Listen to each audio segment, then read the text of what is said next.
तो क्या आप 2026 में ड्राइविंग लाइसेंस बनवाने का सोच रहे हैं और वो भी बिना आरटीओ के चक्कर काटे?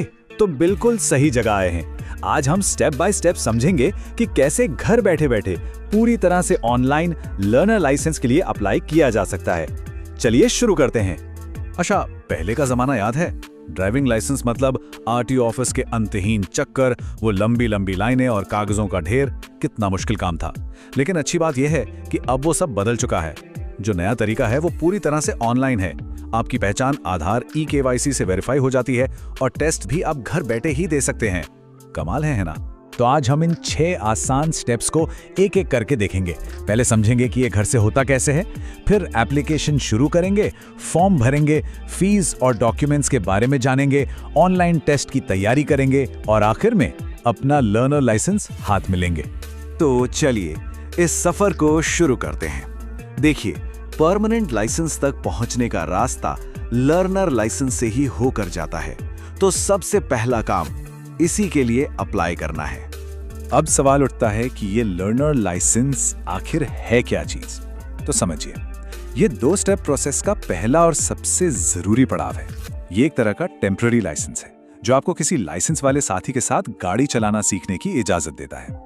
ये 6 महीने तक वैलिड रहता है और इसके बनने के ठीक 1 महीने बाद आप परमानेंट लाइसेंस के लिए अप्लाई कर सकते हैं। चलिए अब सीधे काम की बात पर आते हैं और एप्लीकेशन के पहले प्रैक्टिकल स्टेप्स देखते हैं। ये सब कुछ परिवहन विभाग के ऑफिशियल पोर्टल पर ही होगा। तो देखिए, सबसे पहले आपको परिवहन पोर्टल पर जाना है। वहां जाकर ड्राइवर्स/लर्नर्स लाइसेंस वाला ऑप्शन चुनिए, फिर अपना राज्य चुनें। इसके बाद अप्लाई फॉर लर्नर लाइसेंस पर क्लिक करें और अब आता है सबसे जरूरी स्टेप, सबमिट वाया आधार ऑथेंटिकेशन वाला ऑप्शन सिलेक्ट करना। सच कहूं तो यही वो ऑप्शन है जो आपको आरटीओ जाने से बचाता है। एक बहुत जरूरी बात, आपका वो मोबाइल नंबर जो आधार से लिंक है वो आपके पास होना ही चाहिए, क्योंकि ई-केवाईसी प्रोसेस के लिए इसी नंबर पर एक ओटीपी आएगा और उसी से आपकी पहचान पक्की होगी। एक बार आधार ऑथेंटिकेशन हो गया तो समझिए आधा काम तो हो ही गया। फॉर्म भरने की प्रक्रिया इसके बाद बहुत आसान हो जाती है, क्योंकि ज्यादातर जानकारी अपने आप ही भर जाती है। और ये है इस प्रोसेस का सबसे बढ़िया हिस्सा। आपका नाम, जन्म की तारीख, जेंडर, पता, यहाँ तक कि आपकी फोटो, सब कुछ सीधे आधार डेटाबेस से उठा लिया जाता है। इससे न सिर्फ आपका टाइम बचता है, बल्कि गलती होने का कोई चांस ही नहीं रहता। यहाँ एक बात का खास ध्यान रखिएगा, इस ऑनलाइन तरीके में आपका पता आपके आधार कार्ड से ही लिया जाता है। मतलब आप कोई और पता नहीं डाल सकते, तो आपके लाइसेंस पर वही पता आएगा जो आपके आधार कार्ड पर है। हाँ, कुछ चीजें आपको खुद भी भरनी होंगी, जैसे कि आपका जन्म कहाँ हुआ, आपकी पढ़ाई कितनी है, ईमेल आईडी और सबसे जरूरी, आप किस गाड़ी के लिए लाइसेंस चाहते हैं, जैसे गियर वाली मोटरसाइकिल या फिर कार। और साथ ही फिजिकल फिटनेस का एक सेल्फ डिक्लेरेशन फॉर्म भी भरना होगा। जैसे ही आप फॉर्म भर लेंगे, एक एप्लीकेशन नंबर जनरेट होगा।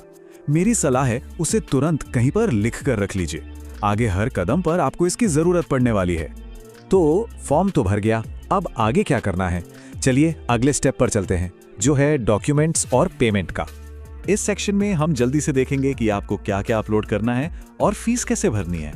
अच्छी खबर यह है कि फोटो तो आधार से आ गई, आपको सिर्फ और सिर्फ अपने साइन की एक डिजिटल कॉपी अपलोड करनी है। बस एक चीज का ध्यान रखना कि फाइल का साइज 10 से 20 KB के बीच ही हो। अब बात करते हैं फीस की। ये इस बात पर डिपेंड करेगा कि आप कितनी गाड़ियों के लिए अप्लाई कर रहे हैं। जैसे इस एग्जाम्पल में अगर आप बाइक और कार दोनों के लिए अप्लाई करते हैं तो टोटल फीस होगी 350 रुपए।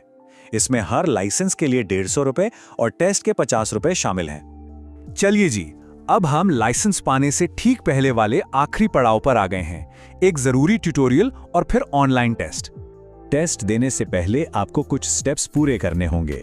सबसे पहले पोर्टल पर एक रोड सेफ्टी का ट्यूटोरियल वीडियो है, वो पूरा देखना है। और हाँ, इसे स्किप या फास्ट फॉरवर्ड करने की कोशिश मत कीजिएगा।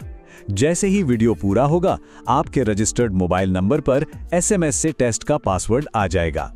एक और जरूरी बात है, टेस्ट देने के लिए आपको स्मार्ट लॉक नाम का एक स्पेशल ब्राउजर डाउनलोड करना होगा। ये एक तरह का सिक्योरिटी सॉफ्टवेयर है जिसे सरकार ने नकल रोकने के लिए बनाया है। और आपका टारगेट क्या है? बहुत सिंपल, टेस्ट पास करने के लिए आपको कम से कम 9 सवालों के सही जवाब देने हैं। तो बस थोड़ी तैयारी कर लीजिए। मान लीजिए कि आपने टेस्ट पास कर लिया, बहुत बढ़िया। तो अब लाइसेंस कैसे मिलेगा? चलिए आखिरी स्टेप पे चलते हैं। इस सेक्शन में हम जानेंगे कि लाइसेंस डाउनलोड कैसे करना है और इसके बाद अगला कदम क्या होगा। टेस्ट पास करने के बाद आप परिवहन पोर्टल पर जाके अपना एप्लीकेशन नंबर डालकर लर्नर लाइसेंस डाउनलोड कर सकते हैं। पर हाँ, हो सकता है ये तुरंत ना मिले, क्योंकि आरटीओ आपकी टेस्ट की रिकॉर्डिंग को रिव्यू करता है। ये लर्नर लाइसेंस 6 महीने के लिए वैलिड होगा।